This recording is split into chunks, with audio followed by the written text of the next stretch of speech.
Hey, ETHSF. This is Alex Toll. I'm the lead protocol engineer at Delv, and I'm here today to talk to you about Hyperdrive and also walk you through our Solidity starter repo. So, Hyperdrive is the product that we've been spending the last 2 years working on at Delv. It's an automated market maker that enables fixed rates to be built on top of arbitrary yield sources. So, I realize that's a lot of buzzwords, but just to break it down a little bit, what Hyperdrive basically enables you to do is it enables you to provide liquidity, just like with other AMMs. And then by providing liquidity, you allow traders to open longs and shorts. A long position is basically the same as just purchasing a fixed rate of return for a certain amount of time. So when you buy a long, really you're just getting locked into a particular fixed rate. So what this might look like is spending a dollar to get $1.05 6 months from now. Buying a short is the opposite. So when you purchase a short, you're paying a fixed rate of return to the market, and you're receiving a concentrated variable rate position in return. And so as longs and shorts open and close positions, it moves the fixed rate in the market, and LPs earn fees for providing the liquidity that facilitates this volume. Um, Unlike other fixed rate AMMs, Hyperdrive supports terms on demand, which means that whenever you come to Hyperdrive and open a position, you actually receive the full position duration. So if you come to Hyperdrive today and open a long, you'll get the full 6 month term. If you come back in 6 months and open another long, you'll get full 6 months as well. So in the past, most other fixed rate protocols would only give you the amount of time remaining in their term. So, what might start as a 6 month pool becomes a 3 month pool and then a 0 month pool. Um, so that's basically the gist of Hyperdrive. To kind of help you get acquainted with how to build on Hyperdrive, we also created a Solidity starter repo, which I'll show you how to use. So you can find this just by looking up our Hyperdrive Solidity starter repo. We'll share this, as part of the notes for this virtual workshop. Um, and we're also going to be at the hackathon. So if you have any questions, feel free to ping the Delv team, or also feel free to speak with us in person. Again, my name's Alex, so you can always ask for me. But our Hyperdrive Solidity starter repo, it's pretty simple. So here's the README. Basically, it shows you how to start building on top of the Hyperdrive protocol. And it includes like a hello world example that just shows you the most basic way to interact with Hyperdrive. So it's a pretty normal Foundry repo. So the first thing that you're going to do once you git clone this is you're going to do a forge install. So this is going to download all the dependencies. It won't look like this for you because I've already run this before. So for you, it's actually going to download some dependencies. And you can see those dependencies if you go into the lib directory. So you can see that we have forge std, hyperdrive, and the opens upland contracts. If you look in the Foundry toml, you can see the remappings that we've used. So the most important one to point out is that we're remapping hyperdrive to lib hyperdrive. You can look inside the hyperdrive repo just to find files and look around, just by going into lib hyperdrive. And here you can see that most of our contracts live in the contracts directory, and all of our production contracts live in contracts src. We also have some helpful tools in test utils that you might want to play around with. So using these dependencies, we built a hello world contract, which you can find in the src directory. So what this hello world contract basically does is it just opens a long position on an existing hyperdrive pool. So you can see that we're importing the iHyperdrive interface right here from Hyperdrive contracts SRC. So the first thing that this contract does is it has a constructor which sets up the Hyperdrive immutable.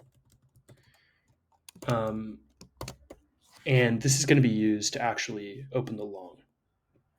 Then it has one function called hello world, which will actually open this long. So whenever you open a long on Hyperdrive, you need to actually send money to Hyperdrive. So Hyperdrive has both a base token, which is basically like the base asset. So this could be USDC or DAI or ETH or a different kind of asset. But this is specified by Hyperdrive's base token. So you can call this getter to get that base token. It also has a vault shares token. So that would be like Hyperdrive vault shares token. And so, for example, if the yield source underlying Hyperdrive is a Yearn vault, and the Yearn vault accepts USDC, USDC would be the base token, and the Yearn vault token would be the vault shares token.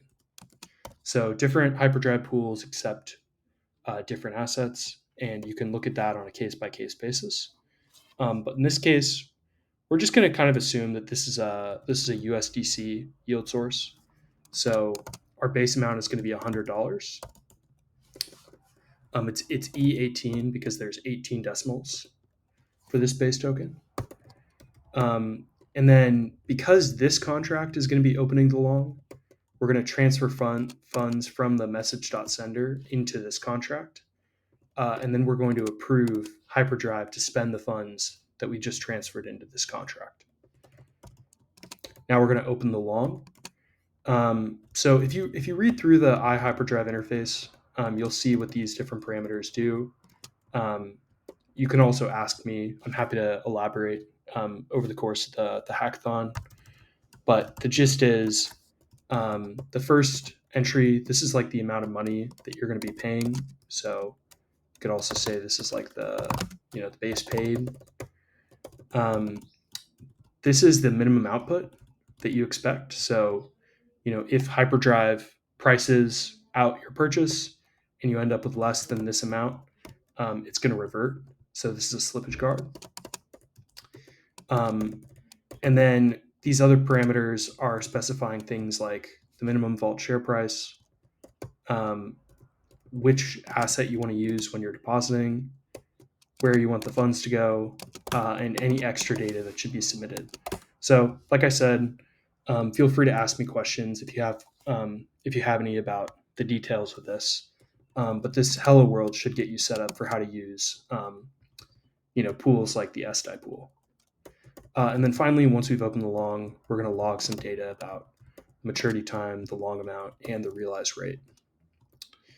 Okay, so in addition to this Hello World contract, we've also written a Hello World test, which is in test/helloworld.t.sol. This test sets up a mainnet fork and actually just calls Hello World.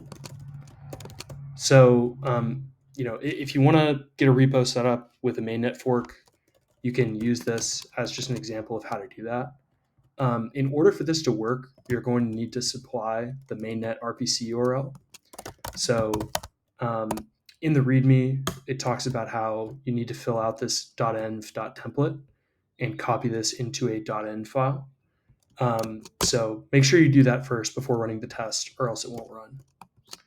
But yeah, once you've done all of that, you can run forge test, and I like to do a -vv, which is going to make sure that your console output is actually logged, and then we can run it. And then you'll see that this is the maturity time of our long. So this is basically when the long actually matures and when the user can claim their funds. The long amount is 102 bonds, 102.93. And then this was their realized rate of return. So thanks for following along. And I'm going to pass it to Danny Delot, our lead front-end engineer, to talk about how you can get started building with our front-end tools. Hi everyone, my name is Danny. I am the lead front-end developer here at Delv, and today I'm going to walk you through the Hyperdrive Starter monorepo. This is a boilerplate project that we've created for you to kickstart your project. You're not obligated to use it, but this could maybe give you a head start on building on top of Hyperdrive. This is a turbo repo project. So inside you'll find that there's an apps and a packages folder. And we've gone ahead and created a very basic front end and an empty TypeScript package in case you want to build some tooling or an SDK on top of Hyperdrive. There's a space in there for you to do that. So to walk you through the repo, I've gone ahead and cloned it down and I've run yarn in order to install all the dependencies. And to walk you through the packages real quick, we have this core package. And like I mentioned, this is an empty TypeScript package where you can add any sort of features or functions that you might want to export and then use in your front end. So as it states here, you can use this package for any shared logic you might want to use across the monorepo, or if you want to deploy something to NPM, here's a simple basic TypeScript project for you to start with. The other area in this monorepo is under the apps folder. And here we've got a very simple front end that I can show you right now what that looks like. So when you spin up the monorepo's front end, this is the app that we've got created for you. It shows a couple of little areas of our SDK and app config. Putting them on the screen, you can see that we're showing you the number of pools that Hyperdrive has deployed, telling you how many chains and which chains Hyperdrive is deployed to. Also, pointing out the current TVL of the first pool on Hyperdrive, which is a mainnet Lido Steth pool, as well as what the dollar value is of the TVL. So this is just a simple example. Let's go ahead and jump back into the code and I'll walk you through this front end. And if I bump the size up here, maybe you'll be able to see that a little bit better. So here in the front end, we'll start with the package JSON just to take a look at some of the dependencies that we've got. The first one here is a math library that we'll see in the code here momentarily. And then you'll see some stuff that should look pretty familiar if you've worked with other boilerplate repos like Scaffold ETH. So React Query is a common dependency that you'll find in any project that uses WAGMI, as well as Rainbow Kit for a wallet library. We use Daisy UI here at Delv. This is a very simple Tailwind-based component library. Of course, you're not obligated to use it. You could swap that out for any other component library you choose, as well as the recent versions of VM and WAGMI, just to get you going with some standard tooling. Beyond that, because this is a Vite project or Vite, it does not come with its own router. So we went ahead and added TanStack router as the routing library in this monorepo. Again, you're welcome to swap that out for any other router that you prefer. So let's go ahead and take a look at the source folder here. And we can jump into the UI folder and talk a little bit about the structure of this front end. We have a single route here under the root where we create the root route. Here's our little outlet. So any of the additional routes you make can be rendered through there. The index route being the first and only route in the project at the moment, which renders the home view component. And above all of the routing, we have our main.tsx, where you'll see some pretty common WAGMI query client from React Query, as well as Rainbow Kit, which wrap the app component. The math library that I talked about earlier also is built on Wasm, so we go ahead and instantiate that.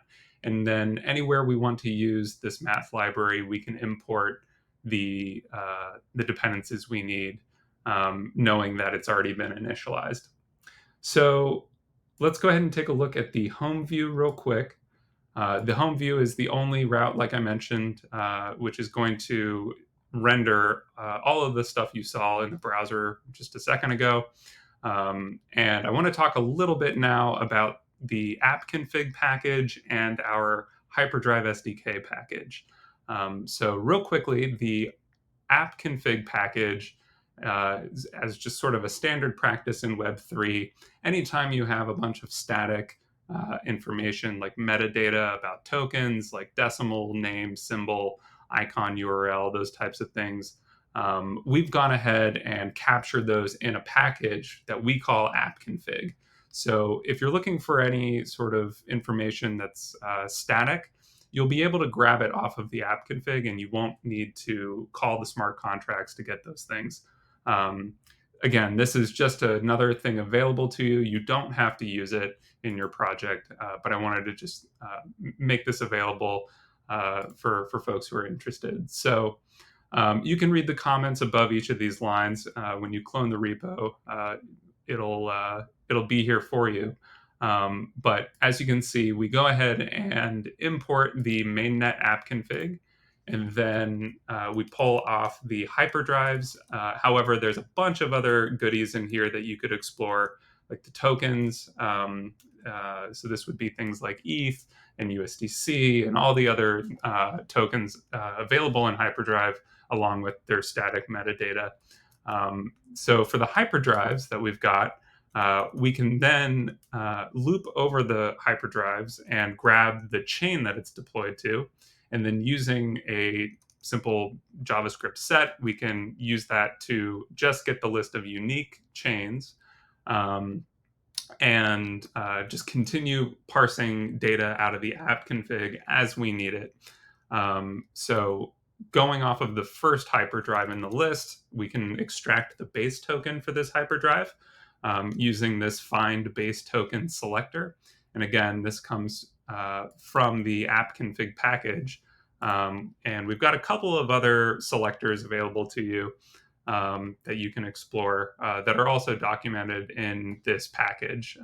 So this is on NPM. If you don't want to use this boilerplate, you're welcome to install this as a package in your own project. And in the README, we document what all is in here. So that's the base token. And then any other real-time information that you might want to get from the smart contract, you can grab that using use query as well as the Hyperdrive SDK. So we've got one example here of grabbing the TVL of the very first hyperdrive in the list.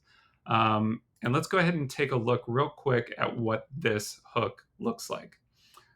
So here under Hyperdrive, we have use TVL.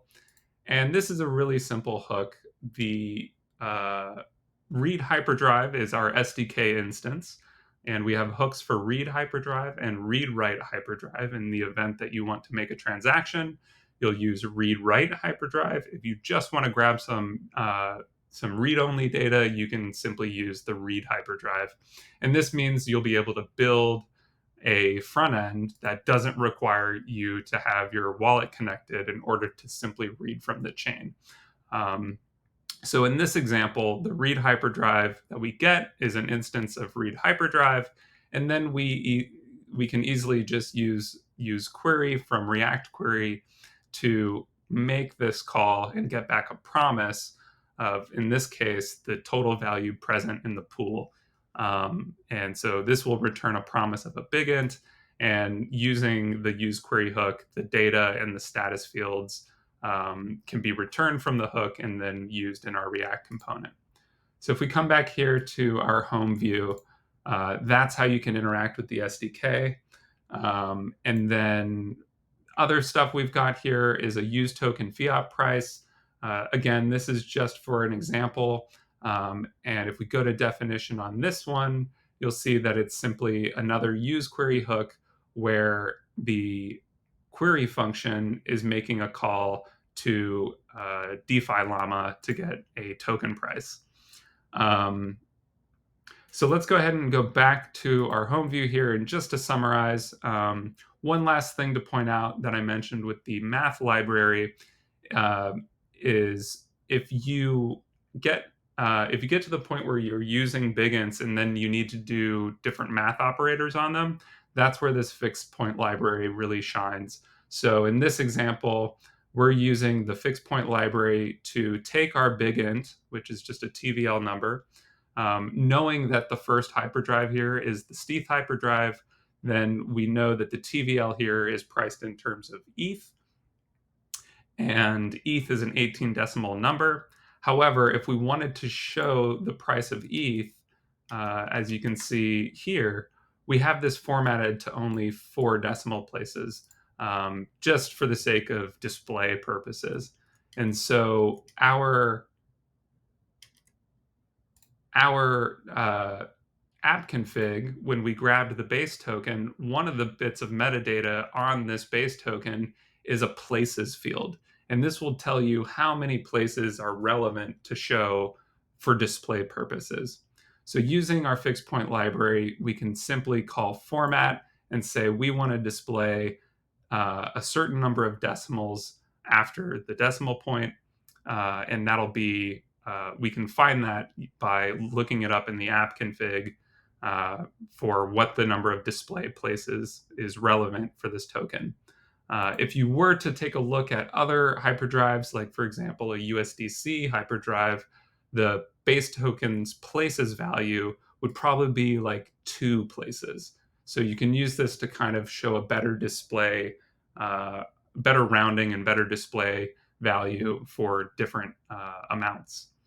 The other thing that this math library can do for you is, of course, standard math operations. So in order to show the fiat value of how much ETH is in this pool, you can take your TVL number, wrap it in fixed, multiply it by the fiat price, and then call your formatter to format it, in this case, to dollars. Although, of course, we also have format currency options in case you want to expand to other currencies.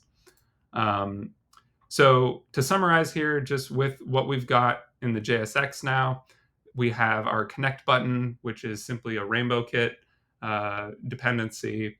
And then you can see here we are console logging, or not console logging, we are rendering the hyperdrives list to tell you how many pools have been deployed.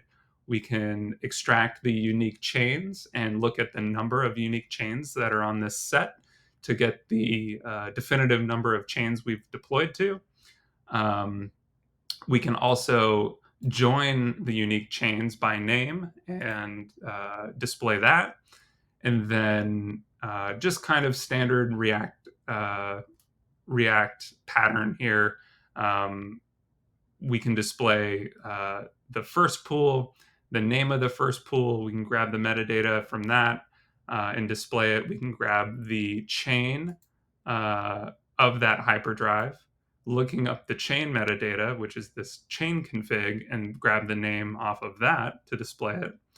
And then we can also display our formatted TVL base token symbol and that formatted fiat value that we calculated above. So that's it. We look forward to seeing what you build. Again, my name is Danny. Come find us at the booth, and happy hacking. Hey y'all, my name is Dylan, and I'm going to help you get started with using Agent Zero to programmatically execute Hyperdrive trades on using Python. Agent Zero is a free open source package that we've developed, my team at Delv, to facilitate automated trading and data science on Hyperdrive markets. So here we're just going to run through the code to install it, just to show you that it can be installed easily via pip. We're using UV, but you can feel free to use whatever you want. And then I already have a file in here, demo.py. So I'm just going to open that up in VS Code. And I've pre-loaded some of the imports. The primary endpoints are Chain and Hyperdrive. There are local versions of these that you can use if you want to do simulated markets, but we want to connect remotely.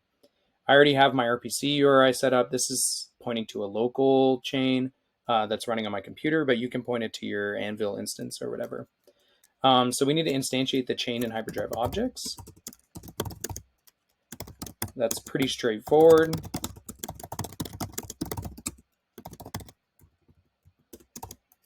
So this is now a chain object. It has some things like block time and block number. It's pointing to that remote chain. And then the Hyperdrive object has a whole bunch of different functions you can call that you can see in our docs. We also need to make an agent. And in order to do that, we need to make them a private key. So we can do agent 0 equals chain.init agent. And you can see here the first argument is private key. I'm just going to make a private key real quick. And then pool, we want it to be Hyperdrive. And then let's give them a name. Okay, and then we want to give them some money. So agent 0.add funds. We use fixed point arithmetic for this. We also wrote this fixed point library that you can check out that emulates the fixed point used in Solidity. And then, yeah, let's execute some trades. So I'm going to separate this and then set max approval. We'll just do that right off the bat. Let it approve everything. And then let's open a long and open a short. So open long event equals agent 0.open long. You can see it needs a base amount. Let's do 100. Open short event equals agent 0.open short. This wants a bond amount, right? How many bonds are you opening a short for? Let's do 10. And then the last thing we want to do is just see all of our trades that exist. So we can do agent positions equals agent 0.get positions. Then we can tell that to do pool filter is the Hyperdrive pool. And that's it. Now let's run these. So right now it's connecting and setting up a database. It fills that database automatically with information from the chain. And now we have our agent positions, which is this nice little table. It's a pandas data, comes out as a pandas data frame that has the name and address and the trade type and the amount and the maturity time, everything you need. If you're interested in doing more stuff, I recommend you check out our README. So this is just from the PyPy page. You can also see it on our GitHub repo. We have a bit of a preamble there explaining what agent 0 and Hyperdrive are, install instructions. There's also more advanced install instructions in the install.md. And then some cool examples. Here's how you can execute trades in a simulated blockchain environment. You can also do this with custom policies that automatically choose trade actions. You can query all of your existing positions, so you can get all that locally if you want to do some data science on that. You can also do things like automating withdrawing mature positions. Once they've matured, you can just pull the money out automatically. Okay, well, that's all for now. Please let us know if you have any questions. You can reach out on our Discord, and happy hacking.